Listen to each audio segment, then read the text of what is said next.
abu were extremely political indecent.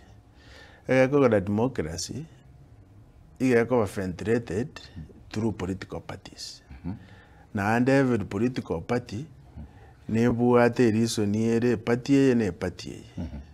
Either you are in government or in the opposition. Yes.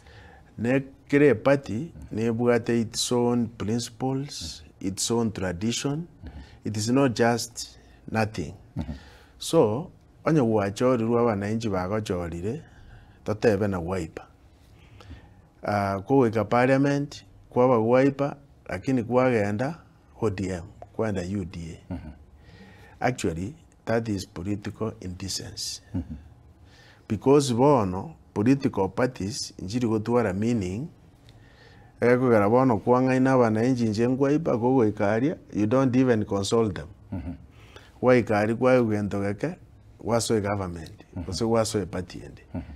So I call that one extreme political indecency. Na ande there is no democracy era machwe onye political parties njiri go chikoba strong and the people to live by the principles. The political party.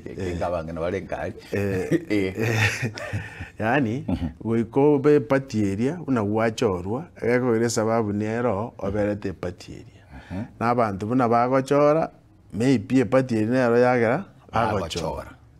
Wono wogo ikaria, wajenje birengereria otaraba boringa. Ntagego chia asingenchie keneke. Neri chiko actually ndiri kwarao ochiko chenchi party go no tagete. No. Wanya go chenchi party you go resign ochosiki mandate election ne party ye otagete. Wanya go nyorete umugakara iro Odinga kararenge LDP. Ekararenge I think NDP national. Arenge Fort Kenya. Wagaetana. Kijana wa Malwa. Iga designeti. Agacha kabori chikura.